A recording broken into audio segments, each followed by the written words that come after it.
So how will you read the X-rays? Most of the upper limb X-rays, upper and lower limb X-rays are taken AP view and lateral view. Okay. Chest X-ray is taken in PA view. Okay. And other views are oblique view, left, lateral, left and right lateral views. All those views can be taken. So you have to first read whether it is a plain X-ray or contrast X-ray, view of the X-ray, anterior posterior view or lateral view or like this. Then region, showing which region. Then describe the bony and soft tissue structures you are seeing. Okay, so this is a plain X-ray of the abdomen here in this view. So you are seeing the vertebral column, iliac bones, sacrum, lower part of the rib cage. Okay, and different soft tissue structures of the abdomen. All those can be visible in plain X-ray of the abdomen. See here, this is straight X-ray or plain X-ray of the abdomen. Plain X-ray because we are not using any contrast medium. Generally, barium is used for contrast medium, contrast X-ray of the abdomen. So this is AP view. This is the two domes of diaphragm you will see clearly. Okay. So on the right side will be liver. This is location of spleen. These are the locations of the kidneys. This is 12th rib, 11th rib. This is vertebral spines in the midline. These are the spines. This is sacrum. Okay, and this is iliac fossa. So these structures you can see, and these are the gas shadows of the intestine. Okay, see these black shadows will be the gas shadows of the intestine. So the plain radiogram of the abdomen is usually taken to detect any bone related diseases and is gold standard for renal stone identification. Okay. Bone related disease means kyphosis, scoliosis of the vertebral spine, rib fractures or fracture in the iliac crest or like this. Okay, all those can be detected from plain straight X-ray of the abdomen. Okay. Skeletal abnormalities can be easily made out by plain radiograms as in cases of kyphosis or scoliosis and lumbar lordosis. Okay, we have discussed it in the spinal vertebral column classes, and it is also useful to look out for intervertebral disc prolapse, discal line between the two vertebrae, vertebral fractures and other bony fractures of the abdomen and pelvis. And it might also help in the detection of foreign bodies if swallowed or any instruments left during the surgery. And the foreign body has to be radio opaque in order to be visible in a plain X-ray. Okay. Radiolucent foreign bodies cannot be detected. Okay. Next, we go to the contrast X-ray. So, plain X-ray we have discussed which structures can be visible and which abnormalities you have to look for. Okay. So, next we go to the contrast X-ray. We do barium meal, barium follow through, and barium enema. Barium meal for detection of abnormalities in the esophagus and stomach. Okay. Barium follow through for the small intestine and proximal part of the large intestine. And barium enema is given through the anal route, and it is done for detection of any pathology in the distal part of the large intestine. Okay, understood? So all this for different structures. So barium meal, this is a barium meal X-ray of stomach is visible, first part of duodenum is visible, and esophagus will also be visible. So about in barium meal X-ray, about this procedure can also be sometime asked in your viva or can be given in your theory also as a part of long question or like this. So about 250 to 300 ml of 50% barium sulfate emulsion is given to the patient to swallow after 6 to 8 hours of fasting to ensure that stomach is empty at the time of the procedure. And as the emulsion reaches the stomach, it comes in contact with the mucous membrane and the rugae are the longitudinal folds of the stomach, rugae become visible as radio opaque shadows. Okay, so this is fundus. Fundus is having gas shadow. Gas shadow is black. Then body, pylorus, pyloric antrum, and near the sphincter region, the lumen is narrow. So you can see the narrow lumen in this contrast X-ray, clearly visible. And this part is first part of duodenum, which is represented by this duodenal cap. So these rugae of the stomach are become visible as radio opaque shadow.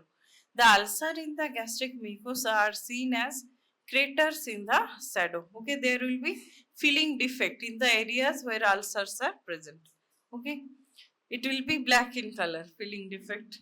So the shape of the stomach can be appreciated by the shadow and are classified into J-shaped Steerhorn stomach like this. Okay, so here you can see a J-shaped stomach. Okay, different types of stomach is there, different shape in different persons. Okay. Next, in barium meal. Barium meal in a AP view, anteroposterior view, shows radio opaque shadows of stomach and first part of the duodenum. Here, this is the duodenum cap representing first part of the duodenum and adjacent part of the duodenum. Here, from here it is starting the second part. Okay, so barium meal is anteroposterior view, shows stomach first part of duodenum. Next is barium meal follow through, rest of the small intestine. Jejunum, ileum can be visible through this barium follow through. As the emulsion is passing through the small intestine, the radiograms are taken at an interval of 1.5 to 2 hours. These intervals are asked in your MCQs, okay, when the x-rays are taken to see the shadows of small intestine. The shadow of small intestine, jejunum and ileum appears feathery and superimposed. Too much coiling is there for jejunum and ileum, that's why it is superimposed. And there are circular folds. You have seen in the viscera circular folds and some longitudinal folds within the lumen of the jejunum and ileum. So this, due to presence of these circular folds, it appears feathery. Okay. Near the region of the folds, it will not take white color due to the contrast. No place for this contrast material, so it will look like the feather. So this is due to the presence of circular folds and the villi that appear radiolucent. Next is see, this is the feathery appearance. Okay, mainly the jejunum has most of the folds, so it is more feathery. Okay, and this more white is the ileum. Okay, this is stomach, duodenum, duodenal cap, rest of the part of the duodenum, and then the jejunum is starting feathery appearance. Okay, so barium meal follow through anteroposterior view of contrast radiogram of abdomen showing the shadows of small intestine. Okay, after the small intestine, large intestine will start cecum, ascending colon, right colic plexus, transverse colon. All these structures will start. Next, we go to the barium enema. In this procedure, the barium emulsion is introduced through the rectum and the radiogram is taken within minutes. The hausturations or saculations produce wider shadows with constrictions at the intervals. And the shadow of sigmoid colon appears as a loop which is overlapped by the shadow of the rectum. And the flow of barium sulfate emulsion into the colon during the barium enema procedure is better observed by the fluoroscopy. Okay. See here, this is one barium enema. Barium sulfate solution have been introduced through the rectum anal canal. Okay, so this is rectum, this is sigmoid colon which is coiled, this is descending colon. Here is the left colic flexor, transverse colon is not visible, ascending colon, right colic flexus, and here is the cecum. Okay, so all this part can be visible through the barium enema. This is anteroposterior view. R is the rectum, SC sigmoid colon, DC is descending colon, here is the ascending colon. Okay. So barium meal is done in order to identify stomach ulcers or tumors, and these will appear as filling defect when the contrast medium is swallowed and located in the stomach.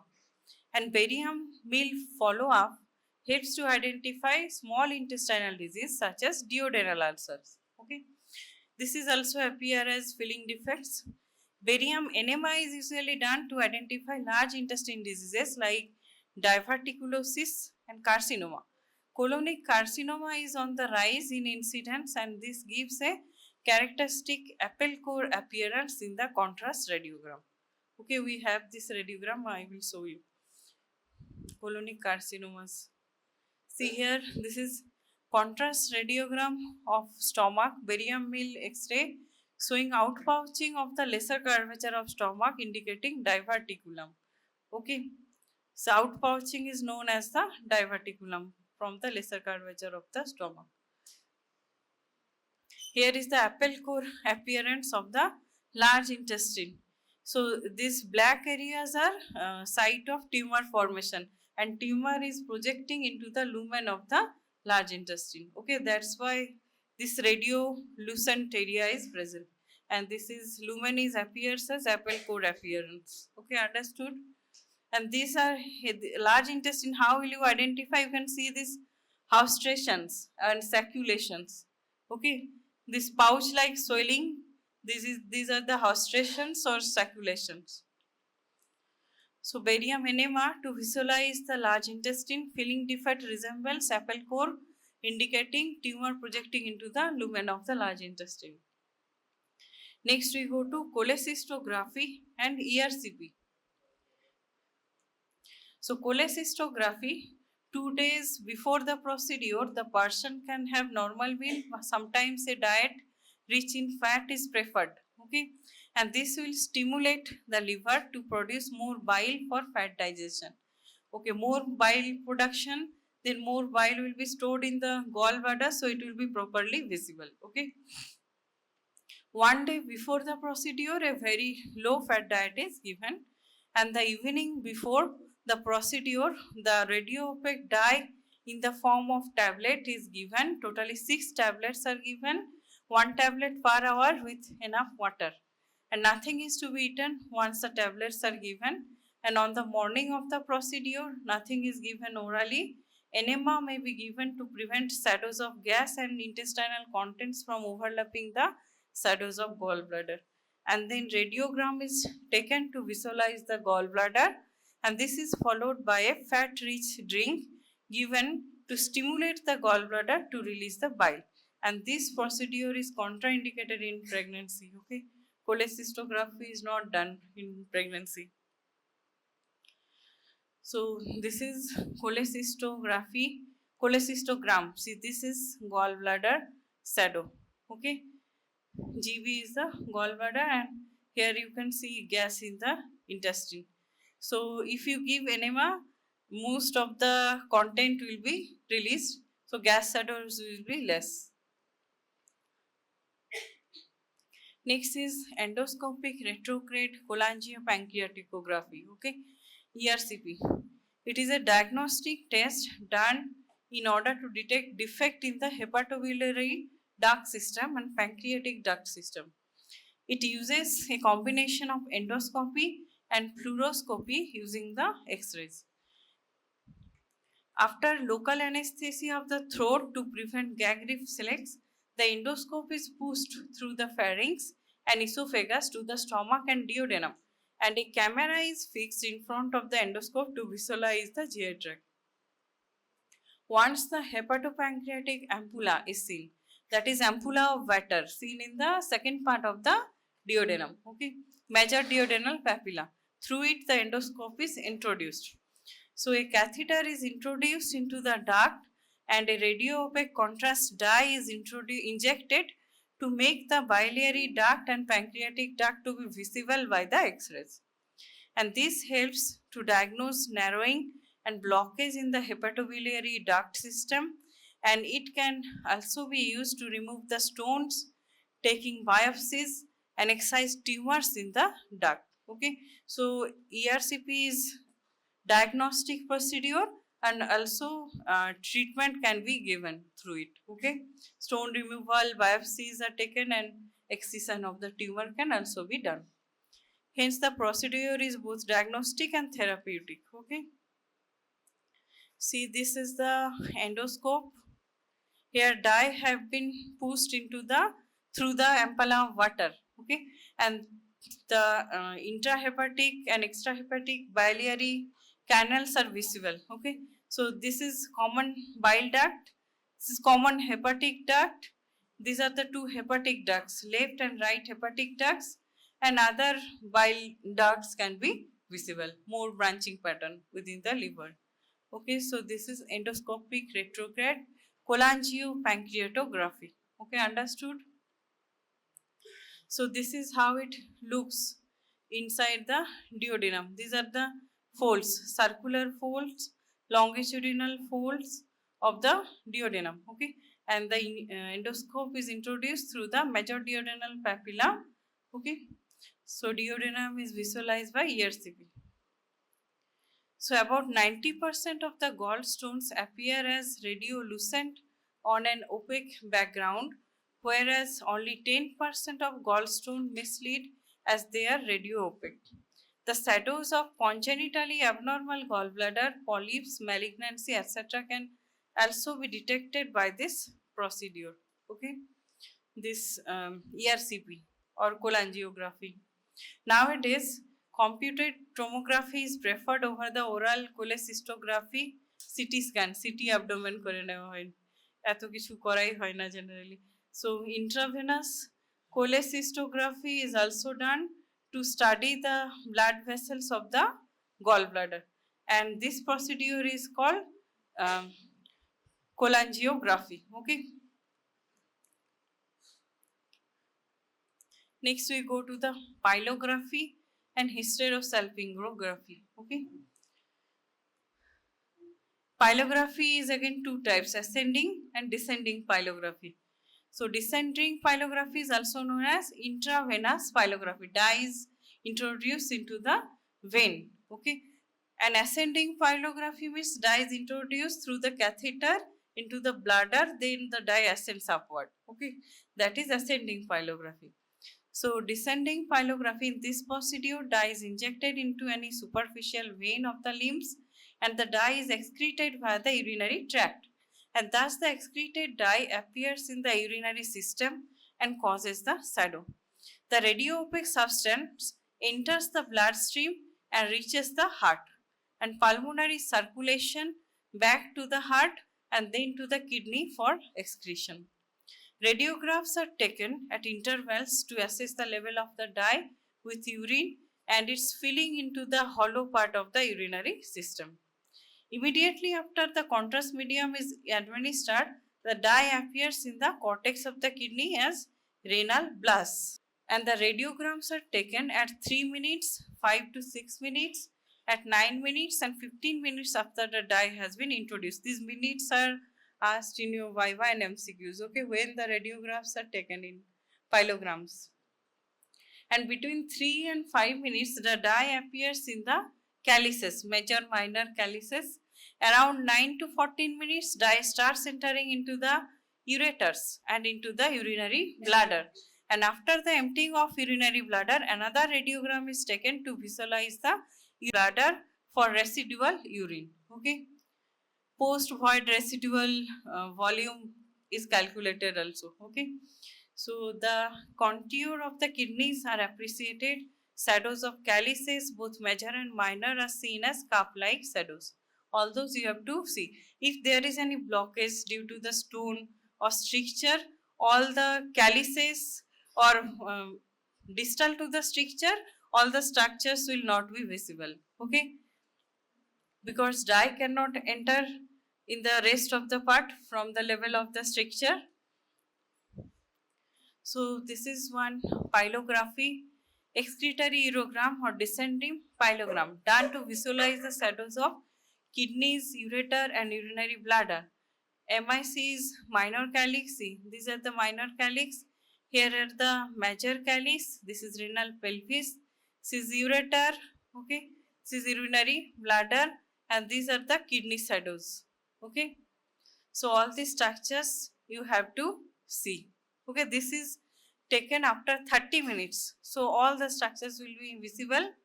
Okay, understood? Next we go to the retrograde pylography or ascending pylography. In this procedure, the dye is introduced into the urinary bladder or the ureters to enter into the kidneys, and thus the dye ascends from the ureters to the kidney, retrograde. And this procedure is conducted to see the filling defects which are caused either by calculi or tumors. Silence, everyone.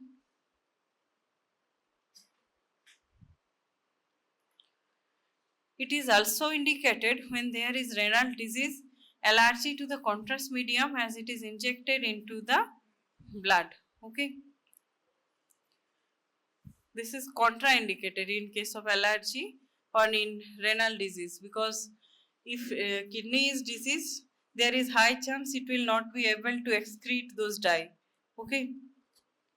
So then dye is introduced into the ureters by passing the tube into the ureteric opening, and dynamic radiography or fluoroscopy is done to visualize the kidney, ureter and urinary bladder, KUB. And this procedure has to be done safely under general anesthesia or local anesthesia depending upon the need of the patient. Okay. Okay, so this is ascending pylography. Catheter in the urinary bladder. Here you will see the catheter in the urinary bladder directed towards the ureter. Okay, these are the two ureters and these are the pelvic calyceal system. Here is the renal pelvis. These are the major calyces. These are the minor calyces. All those can be visible in ascending pyelogram. Next we go to the hysterosalpingography to visualize the female genital tract, uterus, fallopian tubes, all those. Okay, so hysterosalpingography, and these procedures comes in your short note. Okay, pylography, hysterosalpingography, barium meal, barium follow through, all those in comes in your short note theory paper. Okay, as a part of long question or individual short note. That's why these are important. Hysterosalpingography comes as a short note. So hysterosalpingography is a procedure in which there is radiological visualization of the uterus and fallopian tubes after introducing radiopaque dye through the vagina. Here also one catheter is introduced into the vagina, and from there dye is injected into the uterus. And this is done to study the anatomy of the uterine cavity, polyps, growths, adhesions, foreign bodies, anatomy of uterine tubes, and patency of the uterine tubes in sterile or infertile women.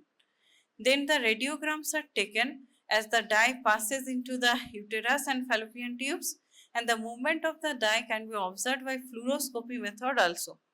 And the dye spills into the peritoneal cavity if there is patency of the fallopian tube. And this is done for checking the patency of the fallopian tube. Okay. And if the spilling does not occur, you have to suspect for any blockage in the fallopian tube, and this may be the reason for the infertility of the woman. Okay. And this procedure is contraindicated in pregnancy, allergy to the radiopaque dye, etc. Okay. And in pelvic inflammatory disease, if you suspect any inflammation within the pelvic cavity, that is also a contraindicated. Hysterosalpingogram is contraindicated. So see here, this cannula is introduced into the vagina, dye have been pushed into the uterine cavity. You have seen in the uterus class, the cavity of uterus is triangular in shape. So this is the uterine cavity. On the two sides here, the near the cornus, these are the fallopian tubes. Okay, and spillage of dye is occurring. Okay, on this side there is more spillage, here less spillage. Okay, so you have visualized the uterus and the two tubes and their patency. Okay, patency of the fallopian tubes. So pylography detects pelviureteric and vesicoureteric constrictions, and it is also diagnostic in hydronephrosis, where there is dilatation of the conducting pathway of the kidneys from calyces to the ureters. And here the calyces appear dumbbell shaped. Okay. And polycystic kidney can also be detected. Filling defect in the urinary bladder may suggest ulcer, polyps, and carcinomas in the urinary bladder. Okay. Hysterosalpingogram is most cost effective in detecting fallopian tube blocks, and it also detects congenital anomalies of uterus like bicornuate uterus, uterus didelphys, septate uterus, and arcuate uterus like this. And it is routinely done to look for patency of the uterus and the uterine tubes, which is indicated by spillage of contrast medium into the pelvic cavity. Okay. Next, we go to the pathological X-rays. See here, this is pyelogram, descending pyelogram, showing dilated pelvis and calyces on one side. Here, this is normal structure you have seen previously, and in this side you see pelvic calyceal system is dilated, indicating hydronephrosis. Okay, whereas the other side is normal. This is normal side, and this is hydronephrosis. Okay. Next, hysterosalpingogram. See, on this side, tube is not visible. Also, there is no filling defect, no spilling of the dye. On this side, whole of the tube visible and spilling of dye occurring. So, here is tubal blockage. You suspect for tubal blockage in this hysterosalpingogram. Okay, understood? Okay, that's all. These are the pathological X-rays. Okay, so now you will see from there or you will come here for seeing. I will show the X-rays. Okay, I am showing from here. If you cannot see, you come later and see. Okay. Okay, so this is a plain X-ray of the abdomen, AP view. Okay. You can see in the midline, these are the vertebral column, vertebral bodies you can see clearly, and in between the vertebral bodies, there are the intervertebral disc. Okay. In case of disc prolapse or any disease of the disc, these gaps will be increasing or decreasing according to the conditions. And in the midline, these structures are the vertebral spines. Okay, these are the rib shadows you can see. Here is the 12th rib, here is the 11th rib. Okay, these are the rib cage. Here is the sacrum, ilium, and here upper part of the femur and the acetabular cavity can be seen. And these are the gas shadows of the intestine, and near this region, if stones are found in kidney, it will be visible in this region. So these are the areas of kidneys. Here on the right side you can see, right side the dome of the diaphragm is higher than the left side. Okay, so this is location of the liver. Here will be the spleen, and this black shadow is fundic gas shadow. Okay, it is more clearly visible in other X-rays, and these are the rib shadows, and this is for heart shadow. Okay, so all these structures can be visible in the plain radiograph of the abdomen. Okay, next we go to this structure. Okay, here you can see the pelvic calyceal system. So this is antegrade pyelogram. Okay, so dye is introduced into the vein, intravenous pyelogram. So this is control. Okay, this is after 5 minutes. This is after 7 minutes. After 5 minutes in prone position. This is after 30 minutes, and this is after 1 hour. Okay, say you can see gradually here the cortex of the kidney, pelvic calyceal system is gradually being visible. Okay, after that the ureters are being visible, and here you can see the bladder is also being visible.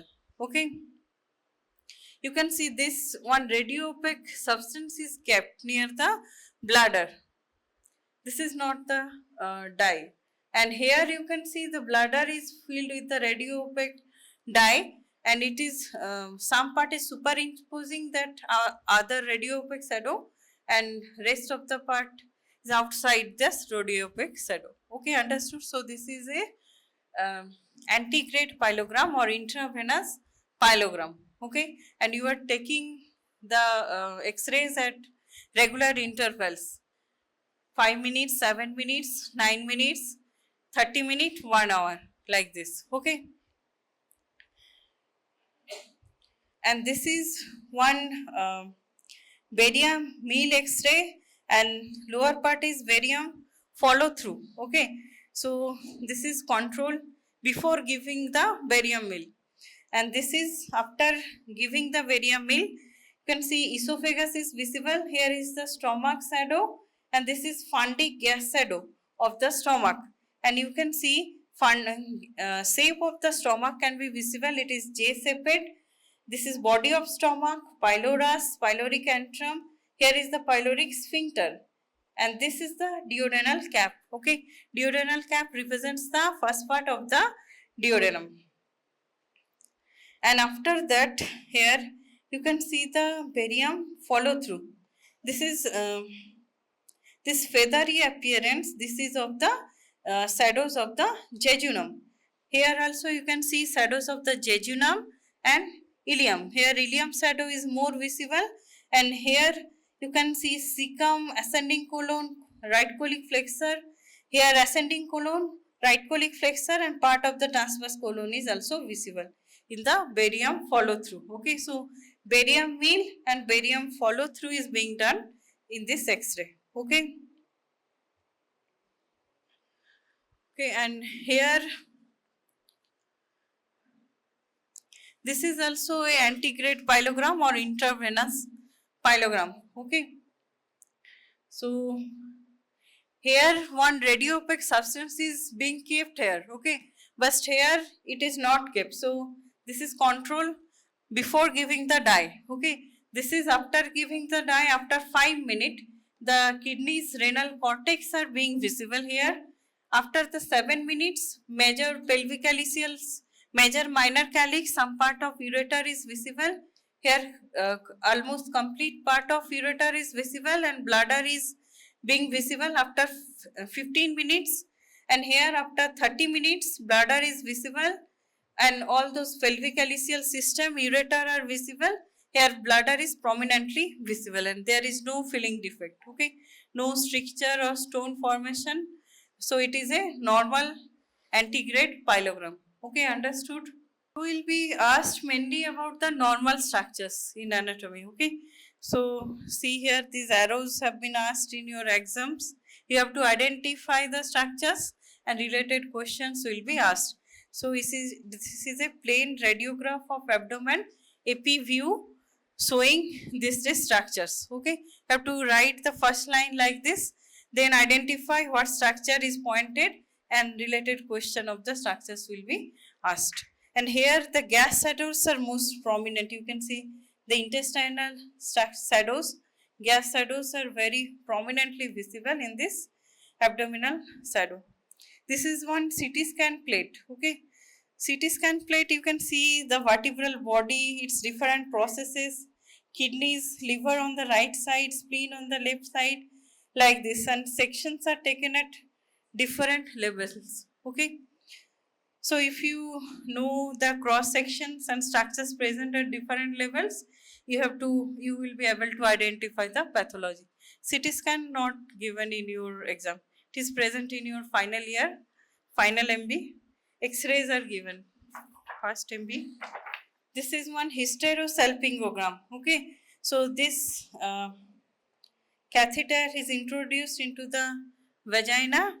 This is cavity of the uterus. Okay, and on one side you are seeing the tube, fallopian tube, and spilling of dye. Okay, on this side the fallopian tube is not visible, so there is high chance of tubal blockage on this side. Okay, understood? This is first field, second field. In the second field, tube is again not visible in this side, and on this side, this is right side R, and this is left side. On the left side, there is spillage of dye into the pelvis. Okay, understood? So this is also a antegrade pyelogram. How will you differentiate? In retrograde pyelogram, you will see a catheter, radio-opaque catheter is present in the urethra. Okay, that's how you differentiate antegrade from retrograde pyelogram. Okay, so this is in full bladder, that is mainly taken after 30 minutes.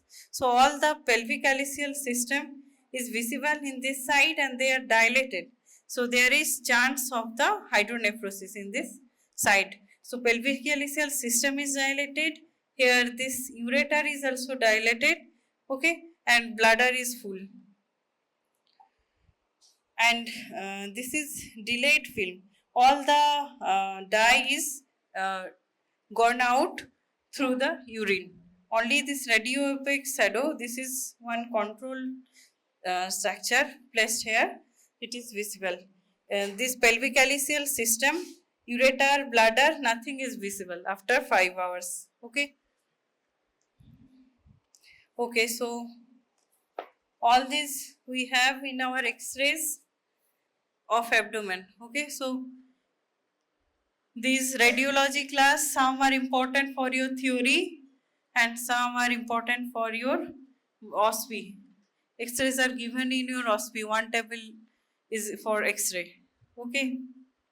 Can be given for any region, superior extremity, inferior extremity, according to your syllabus. Okay.